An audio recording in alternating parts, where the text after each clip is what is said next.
थोड़ा सा शर्म करिए, ठीक है ना, आदत डालिए लिखने की। और सिर्फ 2 बच्चों का मैसेज आया है, मुझे सभी का मिलना चाहिए। तो दूसरी तरफ, एक तरफ तो हो गया अमेरिका, और दूसरी तरफ दूसरी महाशक्ति थी वो यूएसएसआर, सोवियत यूनियन, सोवियत रूस, जिस भी नाम से आप बोले, आपकी मर्जी है। फिर हमने बात की थी कि इन दोनों महाशक्तियों ने कोशिश किया कि जो विश्व के बाकी सभी देश हैं वो अपने अपने पाले में लाने के लिए कोशिश किया, और छोटे देशों को, महाशक्तियों को ज्वाइन करने के क्या फायदे होते थे, और महाशक्तियां छोटे देशों को क्यों ज्वाइन कर दी है।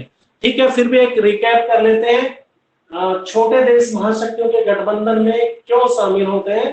तो छोटे देशों को, भाई देखो, जो छोटा देश है सबसे बड़ा कंसर्न क्या होता है उसका, उसकी सबसे बड़ी चिंता होती है सुरक्षा, सेफ्टी। उसकी अपनी सेना इतनी ताकतवर नहीं होती है, तो बड़े देशों के गुट को ज्वाइन करने से उन्हें सुरक्षा का वायदा मिलता था कि भाई सेफ्टी आपकी मिलेगी, मिलिट्री से उनके मिलिट्री असिस्टेंस मिल जाती थी, सेना की मदद।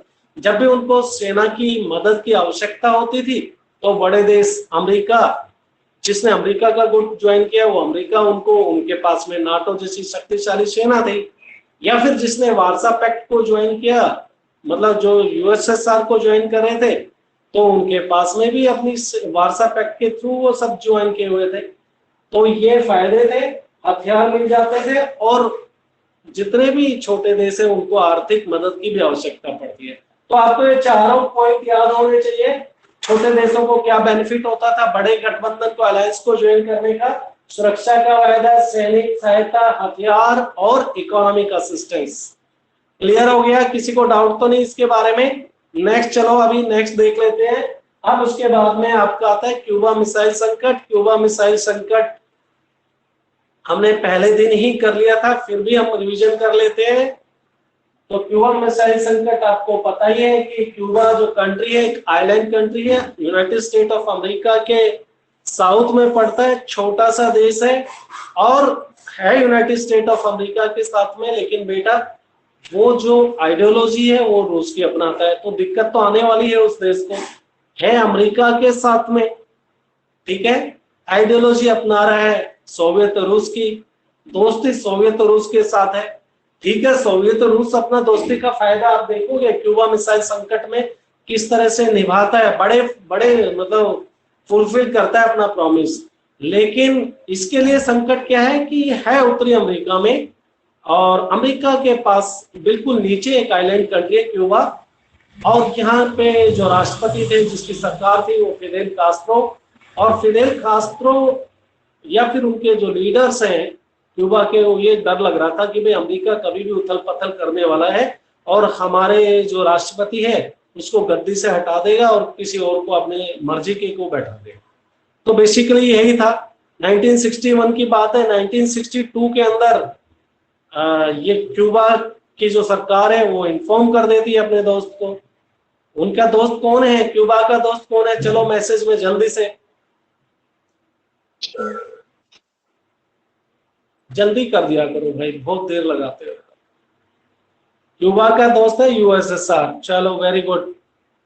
तो अपने वहां पर राष्ट्रपति कौन है यूएसएसआर में, निकिता क्रुश्चेव। तो निकिता क्रुश्चेव क्या करते हैं, अब वो तो बड़ा देश है, महाशक्ति है, अमेरिका के बराबर का देश है, वो अपने जहाजी बेड़ा जो उनकी समुद्री सेना है और उनमें पूरे न्यूक्लियर वार हेड्स, परमाणु हथियारों के साथ में मिसाइलें तैनात करके और क्यूबा में भेज देता है। भाई चलो ये क्यूबा में लेके चलते हैं, और क्यूबा में जाकर, क्योंकि क्यूबा बिल्कुल पड़ोस में ही है अमेरिका के, और बड़े बड़े शहर उनके टारगेट हो जाएंगे। यानी कि यहाँ से अगर मिसाइल्स को छोड़ा गया क्यूबा से तो बड़े बड़े शहर को बर्बाद कर सकते थे। अब ये भनक पड़ गई, बार बार हमें बताना पड़ रहा है, अमेरिका को ये भनक पड़ गई 3 हफ्ते बाद में। तो अमेरिका के राष्ट्रपति उस टाइम में जॉन एफ कैनेडी थे, वो अपने सलाहकारों के साथ, अपने एक्सपर्ट्स के साथ में बात करते हैं कि भाई क्या किया जाए।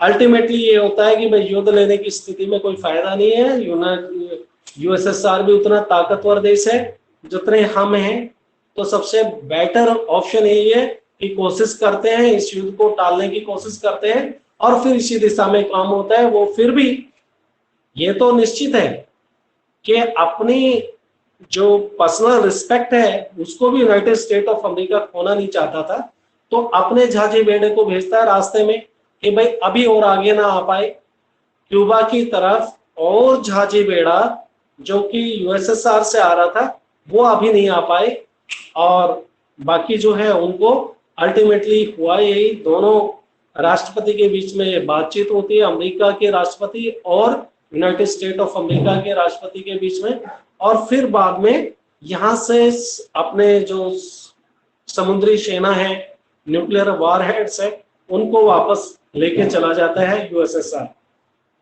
तो एक साइकोलॉजिकली आप कह सकते हो कि यूएसएसआर ने अमेरिका के ऊपर डोमिनेट होने वाली ये पहली इंसिडेंट थी जिससे अमेरिका को भी यूएसएसआर की ताकत का एहसास हुआ।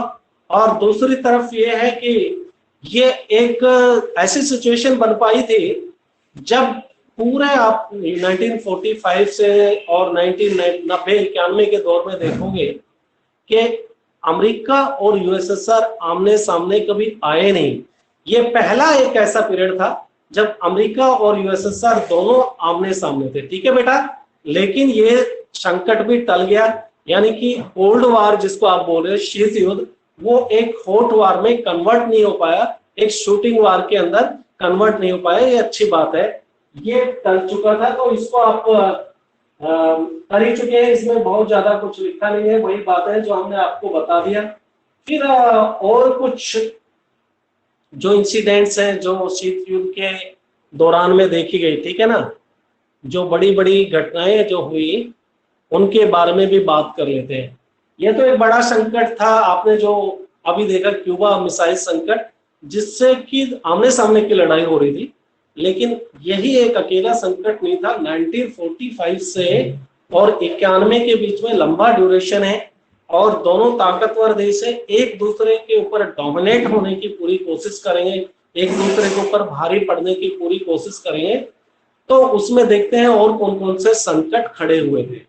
ये आपकी बुक में भी है, बर्लिन की नाकेबंदी। 1948 में सोवियत संघ ने बर्लिन की नाकेबंदी शुरू कर दी।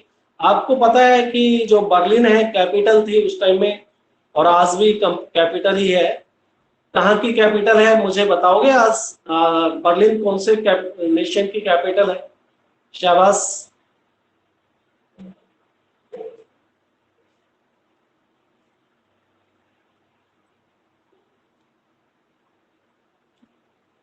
एक से पेट नहीं भरता, 10 बच्चों में एक से क्या पेट भरने वाला है।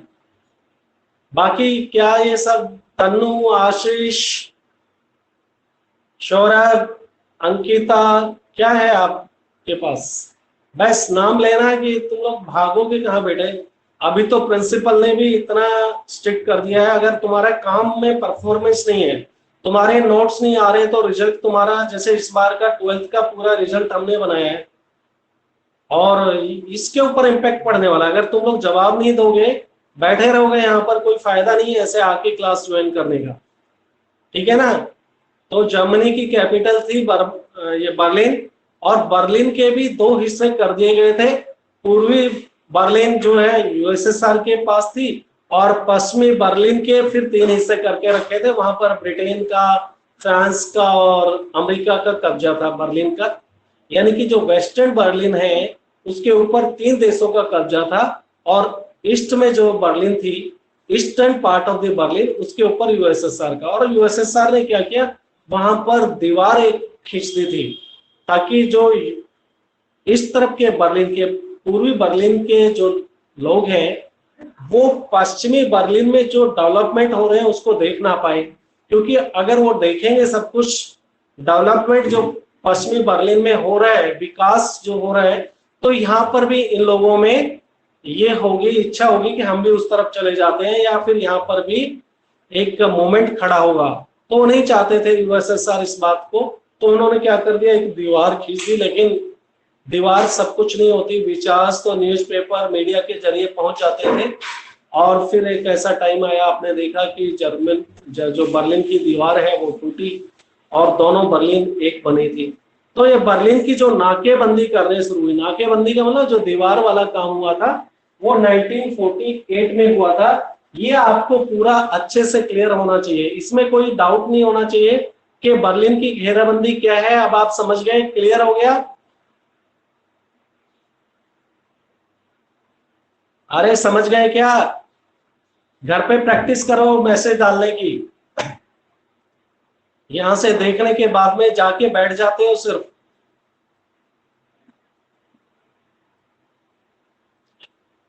तो बर्लिन की ये आपको समझ में आ गया। तो नेक्स्ट है कोरिया संकट। अब देखो इसको सीक्वेंस में याद करते हैं। 1948 में बर्लिन की घेराबंदी, 1950 में कोरिया संकट। अब कोरिया आपको बेटा मैं बता देता हूं, अगर आप मैप को देखे हुए, जो चाइना का ईस्ट का पार्ट है, मैप को देख लिया करो, सारी चीजें आपके पास में अवेलेबल है गूगल के ऊपर। चाइना के जो ईस्ट में आपका जापान देश है, और उस टाइम में कोरिया था। तो कोरिया को मैंने आपका क्लास में वहां पर भी, जब हमने क्लास ली थी स्कूल के अंदर, तब भी बताया था कि कोरिया के बीचों बीच एक लाइन जाती है, वो कौन से पैरेलल की है वो आपको बताना है।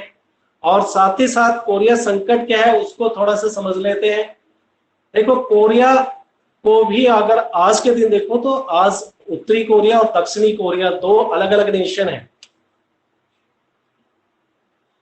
ठीक है ना। उत्तरी कोरिया अलग नेशन है, वो वहां पर एक बदमाश शासक बैठे हुए हैं, आपको पता होगा। और दक्षिणी कोरिया में डेमोक्रेसी है। तो ये जो कोरिया का जो संकट उस टाइम जब चला था 1950 के बीच में, 1950 की बात है, तो उत्तरी कोरिया को मदद की थी यूएसएसआर और चाइना ने, क्योंकि उत्तरी कोरिया क्या था, कम्युनिस्ट कंट्री, और दक्षिणी कोरिया के अंदर में डेमोक्रेसी है। तो ऑब्वियसली डेमोक्रेसी को सपोर्ट करने वाला कौन है? यूनाइटेड स्टेट ऑफ अमेरिका है बेटा। तो यूनाइटेड स्टेट ऑफ अमेरिका, तो अल्टीमेटली क्या हुआ, फाइनल यही हुआ कि इनको दो भागों में बांट दिया गया। तो यही आपका कोरिया संकट को आप समझ गए होंगे। 1950 के अंदर दक्षिणी कोरिया पर आक्रमण किया, एक तरफ जहां उत्तरी कोरिया का समर्थन, ये देख रहे हो ना, उत्तरी कोरिया को कौन समर्थन कर रहा है बेटा, बताइए? उत्तरी कोरिया को कौन समर्थन कर रहा है? पढ़ो, कौन सा देश कर रहा है उत्तरी कोरिया को, दोनों महाशक्तियों में से?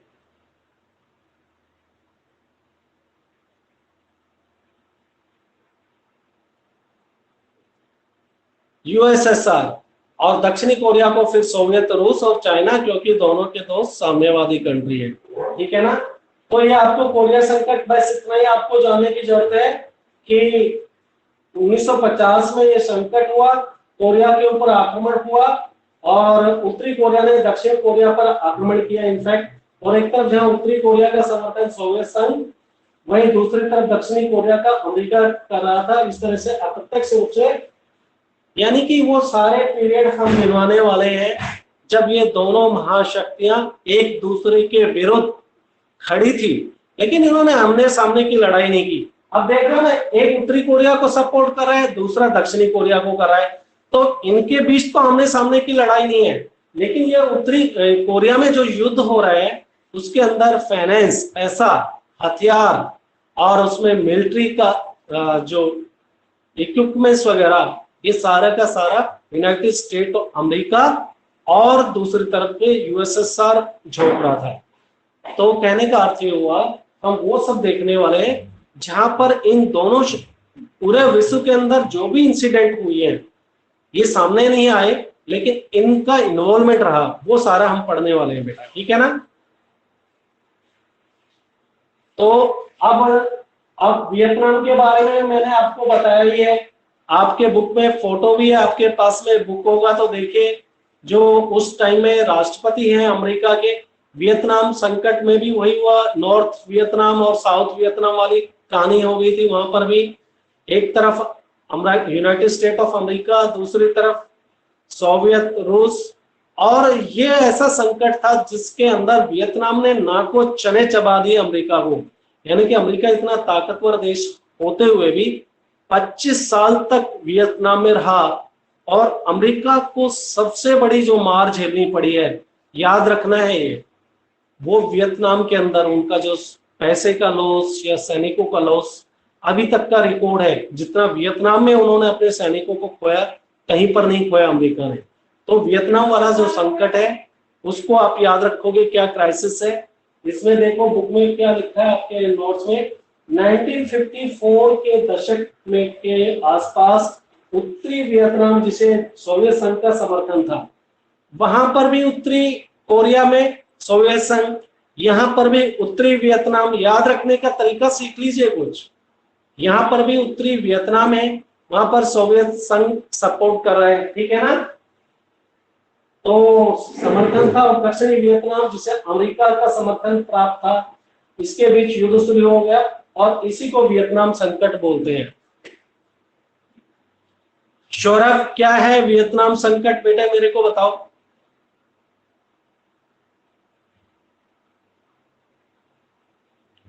मैसेज नहीं तो वैसे बता दो आवाज से। आप लोग आदत डालिए कुछ बोलने की, ठीक है ना, आदत डालो बेटा। वियतनाम संकट, अंकिता समझ में आ गया क्या है वियतनाम संकट। वियतनाम एक देश है और वियतनाम के अंदर जो वियतनाम का क्राइसिस है उसको कुछ इस तरह कहा जा सकता है कि उत्तरी वियतनाम को जो सपोर्ट कर रहा था सोवियत रूस, और दक्षिणी वियतनाम को यूनाइटेड स्टेट ऑफ अमेरिका। और लेकिन इसके अंदर यूनाइटेड स्टेट ऑफ अमेरिका को काफी लॉस हुआ, ह्यूमन लॉस की बात करो चाहे इकोनॉमिकल लॉस की बात करो, ठीक है ना। अब हंगरी का आ जाता है। हंगरी वाला शायद आपकी बुक में नहीं है, लेकिन जो एक पेज के ऊपर डेट लाइन है उसमें दे रखा है 1956 में सोवियत संघ द्वारा हंगरी में हस्तक्षेप की वजह से अमेरिका और सोवियत संघ के रिश्ते खराब हो गए। बस इतना ही याद रखना है। देखो सीक्वेंस में चला आ रहा है, ये 1948, फिर उसके बाद में 1950 कोरिया संकट, वियतनाम संकट 54 से 75, मैंने बताया ही सबसे लंबा चला था ये। और फिर उसके बाद में हंगरी वाला 19, इसको अगर 1954 लेते हो तो ये आपका हंगरी वाला हो गया 1956 में। तो हंगरी में आप ये कह सकते हो कि हंगरी में जाके अड़ंगा डाला सोवियत रूस ने, और सोवियत रूस अगर हंगरी में इंटरफेयर कर रहा है तो अपोजिशन में कौन आने वाला है, अमेरिका। तो अब हम इसी चैप्टर में बात करेंगे कि ये तो हमने पूरा क्राइसिस को देखते रहे इसमें शीत युद्ध के पीरियड में, लेकिन एक ऐसा पीरियड आ गया तब जाके यूनाइटेड स्टेट ऑफ अमेरिका की बात करो या यूएसएसआर की बात करो, इन दोनों को ये बात समझ में आ गई कि परमाणु हथियारों की होड़ में। और अगर आप सही बात करो तो यूएसएसआर के जो उस टाइम में जो राष्ट्रपति थे, उनको ये लगने लगा कि भाई यूनाइटेड स्टेट ऑफ अमेरिका काफी प्रोग्रेस करता जा रहा है और मैं इसके मुकाबले में, हम सोवियत रूस वाले इसका मुकाबला कर रहे हैं, जबकि इनके मुकाबला करते करते हमारे देश के अंदर कई सारी समस्याएं, चाहे एम्प्लॉयमेंट की प्रॉब्लम्स हो और या फिर वेलफेयर स्कीम्स को लेके, हेल्थ इश्यूज को लेकर लोग संतुष्ट नहीं थे। और इस वजह से जो है फिर यूएसएसआर की तरफ से कोशिश किया गया कि हम दोनों देश मिलकर, और ये कोल्ड वार का पीरियड है, इसको खत्म करते हैं। तो खत्म करने का तरीका क्या है, दोनों परमाणु संपन्न देश हैं, तो परमाणु हथियार जो है उनको इनके बीच में एग्रीमेंट हुआ कि परमाणु हथियारों को दोनों देश हम बराबर बराबर इनको मतलब न्यूट्रलाइज करेंगे, इनको बर्बाद कर देंगे, ताकि एक विश्व के अंदर जो परमाणु हथियारों से खतरा बना हुआ है वो खत्म हो। तो उससे रिलेटेड कुछ समझौते हुए, उन समझौतों की बात करते हैं, ट्रीटीज हुई उनकी बात करते हैं, ठीक है बेटा। तो ये आएगा युद्ध, शीत युद्ध तो आप देख चुके हैं, अब शांति की बात करते हैं, ठीक है ना। शीत युद्ध की वजह से दोनों ही महाशक्तियों का सैन्य खर्चा बढ़ने लगा, क्योंकि एक दूसरे से मुकाबला करने के लिए ज्यादा से ज्यादा हथियार बनाए जा रहे थे। यानी कि क्या कारण हुआ कि वो अब एग्रीमेंट करने की तरफ जा रहे हैं। दोनों देश शांति क्यों चाहते हैं, इसलिए चाहते हैं कि दोनों देशों को ये लगने लगा कि इस तरह से अगर हम आगे बढ़ते रहे तो दोनों देशों को लॉस है, ठीक है ना। इस मुकाबले में दोनों देशों की इकोनॉमिक कंडीशन खराब होने वाली है। तो एक कारण ये है। दूसरा हुआ, इसी वजह से दोनों महाशक्तियों ने तय किया कि आपस में समझौता करेंगे और हथियारों के उत्पादन के ऊपर अब आगे जो न्यूक्लियर वेपन्स है उनको बनने ही नहीं देंगे, ठीक है। अभी ये याद रखना, ये भी एक प्रॉब्लम आएगी कि ये अपने हथियारों को एक लिमिट तक तो कम कर देते हैं लेकिन बिल्कुल खत्म नहीं करते हैं। तो फिर उसके बाद में एक ऐसा ट्रीटी लेके आ जाते हैं कि आज के बाद में भाई शायद ये 1960-70 के ड्यूरेशन में है कि इसके बाद में कोई हथियार न्यूक्लियर वेपन्स बनाएगा ही नहीं। तो ये अपने आप में भारत इसका विरोध करता है, इसलिए मैं आपको पहले ही बता रहा हूं, क्योंकि ये तो परमाणु संपन्न देश बन गए, न्यूक्लियर पावर, और साथ में ये भी कह रहे हैं कि बाकी कोई भी देश अपने पास में न्यूक्लियर हथियार नहीं रखेंगे। तो अपने आप में जो इनकी एग्रीमेंट है, जो संधि है, वो एक किस्म से कह सकते हो आर्बिट्रेरी है, पक्षपातपूर्ण है। ये बात समझ में आ गया किस तरह से पक्षपातपूर्ण है। अपने पास में न्यूक्लियर हथियार है 5 देशों के पास, ये P5 जिनको बोलते हैं, बाकी देशों को सलाह दे रहे हैं कि भैया ये हथियार, ये खतरनाक चीजें हैं, तुम लोग इसको मत बनाओ। ये बात समझ में आ रही है? किसको नहीं आई वो मैसेज करें।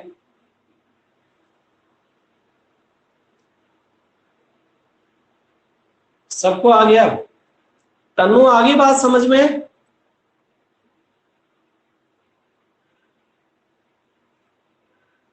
मैसेज कीजिए, मैसेज से पता लगेगा, आवाज नहीं सुन पाते हैं। खैर, तो ये एग्रीमेंट्स की हम बात करेंगे तो 3 संधियों की बात करते हैं। एक तो हो गया साल्ट, जो आपका नमक के नाम से याद रख सकते हो इसको, साल्ट, SALT।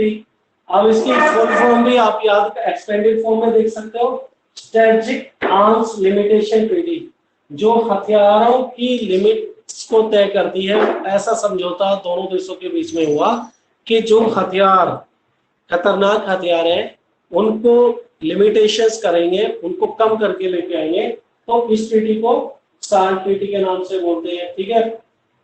इसके लिए मतलब यह है कि कई वार्ताएं हुई, मतलब एक बार में ये साइन नहीं होगी, सीक्वेंस है इसकी। तो इनको हम बोलते हैं परमाणु अस्त्र परिसीमन वार्ताएं, ठीक है ना। ये देखो टाक लिखा है ना, तो ये टाक का मतलब है एक बार में खत्म नहीं हुई, इसके ऊपर 2-3 बार में बातचीत चली है, ठीक है ना। Strategic arms limitation talk, Hindi में बोला गया है इसको परमाणु अस्त्र परिसीमन वार्ताएं। तो इन वार्ताओं के द्वारा अमेरिका और सोवियत संघ ने हथियारों के उत्पादन पर रोक लगाने के प्रयास किए कि आगे जो है भाई न्यूक्लियर पावर स्टेट ना बने और कोई इस तरह के कोई एक्सपेरिमेंट करेगा ही नहीं, हथियारों का उत्पादन ही नहीं होगा। तो इस विशेष हथियारों को लेकर समझौता किया गया और फैसला किया गया कि इसके उत्पादन को या तो रोका जाए या फिर सीमित किया जाए, यानी कि या तो टोटली बैन हो जाएगा या फिर कंट्रोल कर दिया जाएगा, लिमिटेशन कर दिया जाएगा।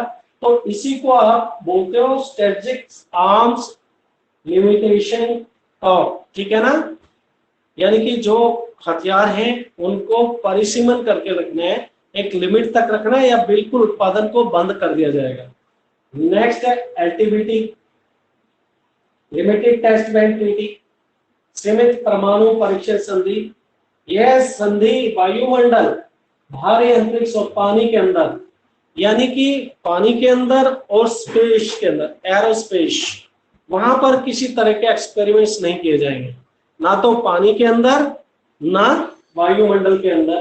तो उसको लेकर भी है, ठीक है, पानी के अंदर हथियारों के परीक्षण पर प्रतिबंध लगाती है। तो LTBT को आप याद रखोगे, हवा और पानी में किसी तरह के हथियारों का एक्सपेरिमेंट्स के ऊपर बैन लगाना, ठीक है। LTBT, limitation limited test ban treaty, ठीक है। ब्रिटेन और सोवियत संघ ने 5 अगस्त 1963 को और रूस का जो शहर है मॉस्को, उसमें इसके ऊपर हस्ताक्षर किए और ये 1963 से अगस्त 10 अक्टूबर से लागू हो गई।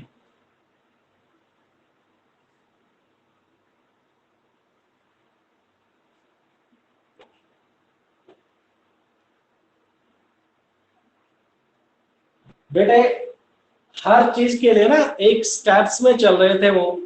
तो ये वाली जो ट्रीटी है इसमें दो ही चीजों को लेकर के आ गया कि भाई हवा और पानी में नहीं करेंगे, ठीक है ना। तो और भी तो ट्रीटी हुई है ना बेटा, समझ रहे हो ना, इससे पहले भी तो हुई है। इसको थोड़ा ऐसा डिस्क्राइब कर दिया इसलिए आपको लग रहा होगा, मुझे भी पता था आप बोलोगे जरूर कि क्वेश्चंस के धरती में कर सकते हैं, तो अब उसका ये आ जाएगा आपके पास में एनपीटी, ठीक है ना। न्यूक्लियर प्रोलिफरेशन ट्रीटी, ये जो परमाणु है प्रसार, ये परमाणु हथियार है उसके प्रसार को ही कंट्रोल करने के लिए एनपीटी बनी, ठीक है ना। अब ये संधि के अनुसार उन देशों को परमाणु संपन्न देश माना गया। अब देख लो ये बेटा आ गया है 1967 से पहले जिन्होंने परमाणु हथियार का विस्फोट कर चुके हैं।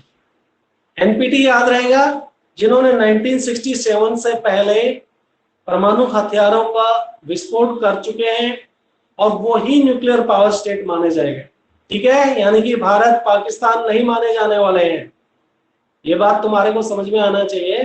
दो India is a nuclear power state, लेकिन अमेरिका की नजरों में या जो न्यूक्लियर P5 कंट्री है उनकी नजरों में India Pakistan nuclear power state नहीं है। नहीं है तो नहीं है, लेकिन ये बात सही है कि हमारे पास तो हथियार है और हम इसका इस्तेमाल कर सकते हैं जरूरत पड़ने पर।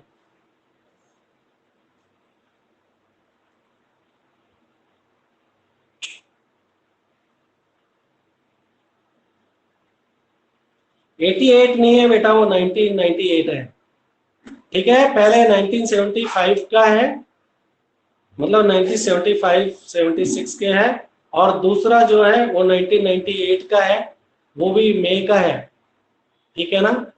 और उसके बाद में तुरंत बाद में पाकिस्तान में चगाई हिल्स पे किया उनके यहाँ पे, जैसे हमने अपने पोखरण में किया, तो पाकिस्तान की तरफ से उनका जो जगह इस्तेमाल की गई है वो चगाई हिल्स है।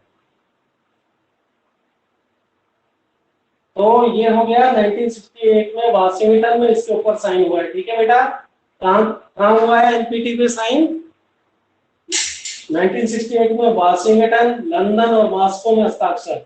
यानी कि ये कैपिटल होगी आपके जो शहर है ये United State of America, London Britain और मॉस्को यूएसएसआर।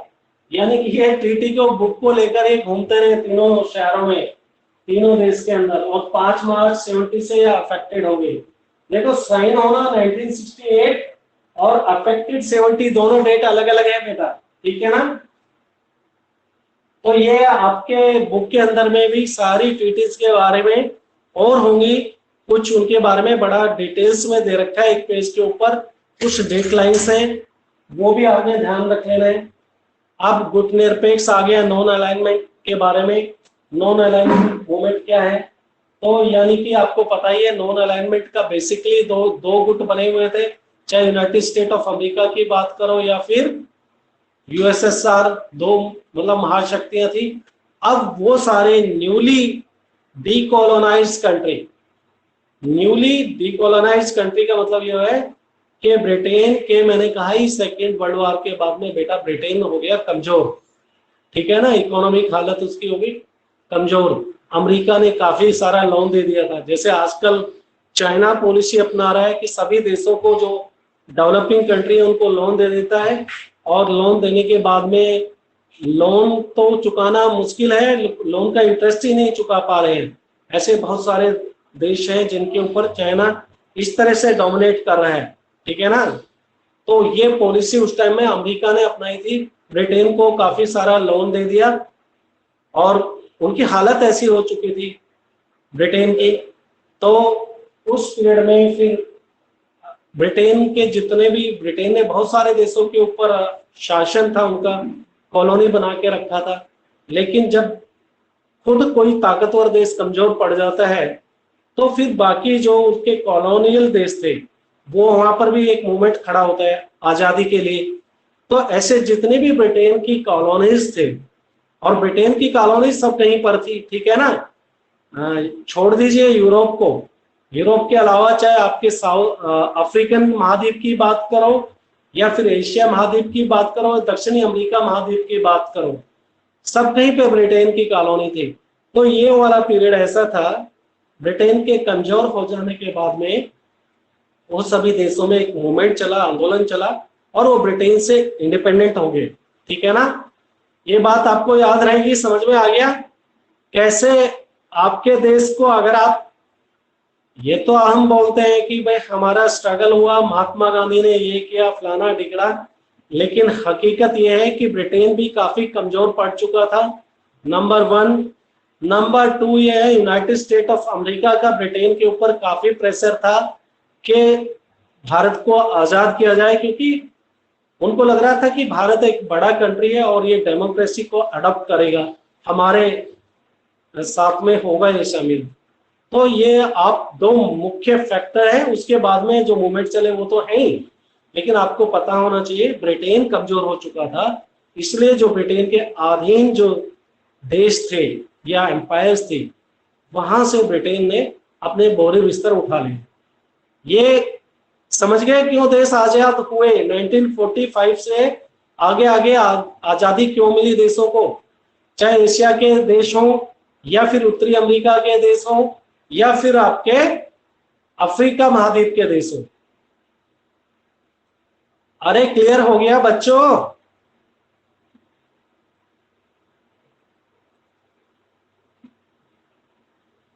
कमजोर है, हाथ से कमजोर है। टाइप करके पहले ही रखा करो कुछ ना कुछ ना, जैसे कल कोई एक बच्चा बोल रहा था। तो ये गुटनिरपेक्ष की बात करते हैं, ये न्यूली इंडिपेंडेंट कंट्री है जो ब्रिटेन से आजाद हुए, या ऐसा नहीं है कि सिर्फ कॉलोनियल स्टेट ब्रिटेन ही था, बहुत सारे यूरोप के ज्यादातर देश का यही हालत था, चाहे आपका पोर्चुगल होने दो, पुर्तगाल, स्पेन होने दो, या फिर आपका फ्रांस, इटली और नीदरलैंड, हॉलैंड, ये सारे के सारे कॉलोनियल कंट्री थे। यानी कि यूरोप के ज्यादातर जो पश्चिमी यूरोप के देश हैं उनकी दूसरे महाद्वीप में कॉलोनीज थी। और कॉलोनीज का फायदा क्या होता है, एक आपको फंडा समझ में आना चाहिए कि क्यों कोई दूसरे देश के ऊपर कब्जा करता है या क्यों अपनी कॉलोनी बनाते हैं। ये आप दिमाग में रखिए कि आपको उस देश से रॉ मटेरियल मिलेगा, रिसोर्सेज मिलेंगे, नेचुरल रिसोर्सेज, ठीक है ना। क्यों मिल रहे हैं? क्योंकि उस देश में टेक्नोलॉजी इतनी एडवांस है नहीं, लोग इतने पढ़े लिखे हैं नहीं, तो आप उनका एक्सप्लोटेशन करके, शोषण करके वहां से नेचुरल रिसोर्सेज को अपने देश ले जाएंगे और या उसी देश में उनसे फिनिश प्रोडक्ट तैयार करेंगे और उनको कई गुना हाई रेट में फिर उन्हीं देशों को बेच देंगे या फिर बाकी देशों को बेच देंगे। तो कॉलोनीज बनाने का फायदा क्या है, समझ गए? आप में से कोई देश का प्राइम मिनिस्टर बन जाए तो कॉलोनी बनाने के बारे में सोच सकते हैं, तो क्यों सोचना है, उसके कारण आपको पता लग गया। कॉलोनीज क्यों बनाते हैं, औपनिवेशक क्यों बनाते हैं, दूसरे देश को अपने अधीन क्यों रखते हैं। अरे is it clear to you all?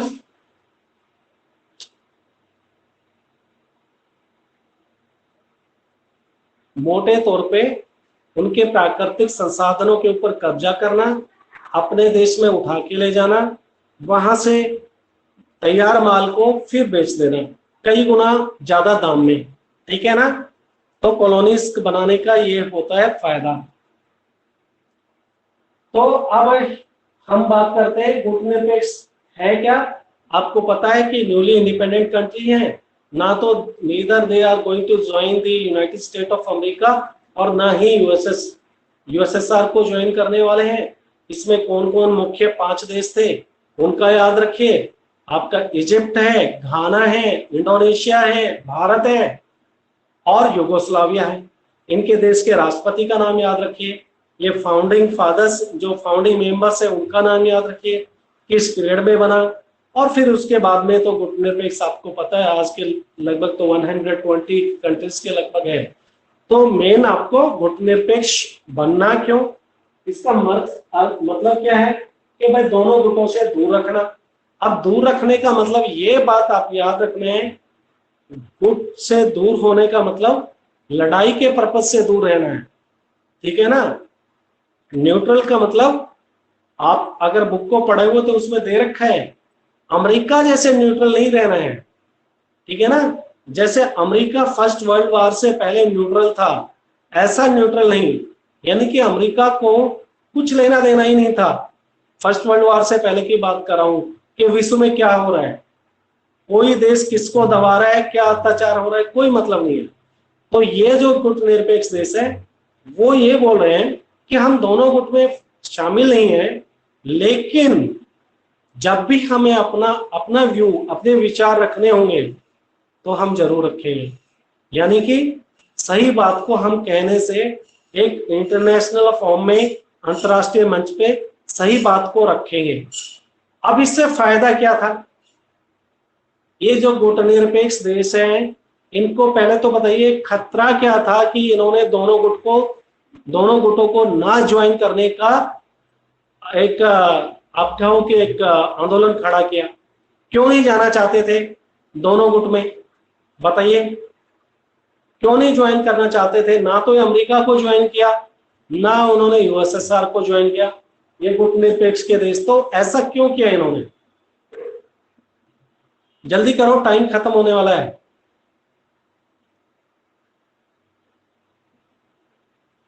तुम्हारी दूसरी भी क्लास होगी कोई।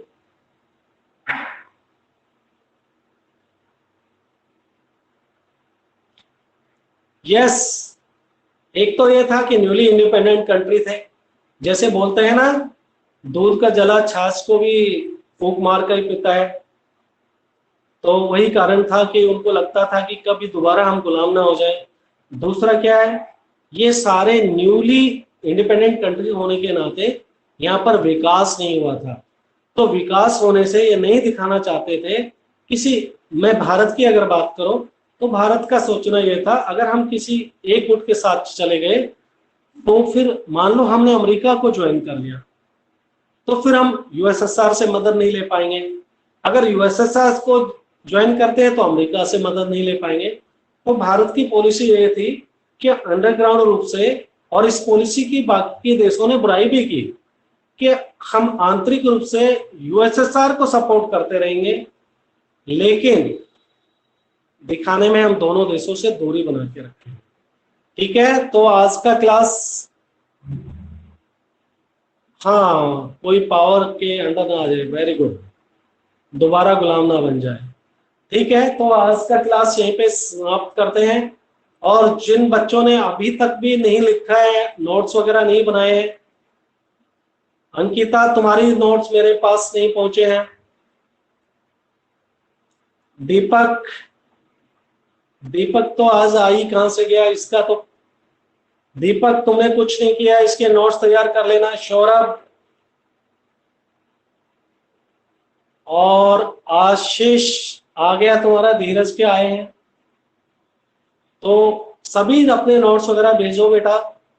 प्रिंसिपल मैम ने हमारे लिए एक अलग से रजिस्टर, वैसे तो आपकी अटेंडेंस लगती है, डिजिटली लग जाती है, लेकिन एक अलग से रजिस्टर भी बना दिया रोजाना जो एब्सेंट हो रहे हैं, और आपके नोट्स जिनके अभी तक नहीं मिले हैं तो हर मंथली उनको वेटेज देने का, आउट ऑफ 100 में से वेटेज देने का बोला गया है कि कितनी अटेंडेंस है और कितना सिंसियरिटी से काम कर रहे हैं। ये कल मैसेज आपको ग्रुप में भी मिल चुका है, और अब तुम लोग काम नहीं करोगे तो मैं भी आपकी मदद नहीं कर पाऊंगा, ठीक है ना। अगर जिसका काम नहीं आ पाया तो मुझे तो मजबूर हूं मैं, मुझे आपके आगे देना ही पड़ेगा, बताना होगा, और फिर उसका रिजल्ट है। अभी पीछे पीछे जैसे घूम रहे हैं जो 12th पास आउट की बात करें, अब बार बार फोन कर रहे हैं कि सर हमारे मार्क्स बढ़ा दो, लेकिन ओवरऑल हम पूरे साल का परफॉर्मेंस देखते हैं ना। ठीक है, बच्चे ने हो सकता है प्री बोर्ड में कुछ कम काम किया हो, या 11th में उसका रिजल्ट नहीं आया, लेकिन ओवरऑल बच्चा कितना लॉयल है, सिंसियर है, तो वो सब भी मैटर करता है। और इन चीजों को इग्नोर नहीं कर सकते, क्योंकि इस तरह के बच्चे जो कहीं लॉयलिटी नहीं है, जिसमें डिसिप्लिन नहीं है, और कभी अगर वो आगे बढ़ के किसी भी इंस्टीट्यूशन में जाएंगे तो उसके लिए वो खतरा है। तो अभी आप एग्जिट कर जाइए, आपको नेक्स्ट क्लास ज्वाइन करनी होगी। और आसपास में भी जो हैं उनको भी जगा दीजिए, क्लास नहीं छोड़ना है।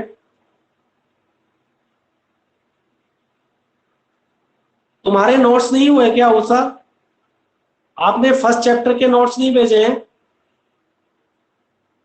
मैसेज करिए।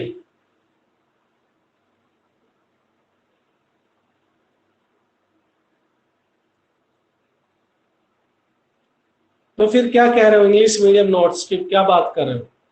जो चैप्टर हो गए उनके तो क्वेश्चन आंसर लिखे जा चुके हैं फर्स्ट चैप्टर के। जब कोई नया चैप्टर कराएंगे तो जरूर करा देंगे बेटा, ठीक है ना। अब तो जैसे तैसे हम नोट्स पे ही आ रहे हैं, लेकिन स्कूल में आ जाएंगे तो तुम्हें तो क्वेश्चन आंसर लिखने ही होंगे, उसका कोई दूसरा ऑप्शन नहीं है।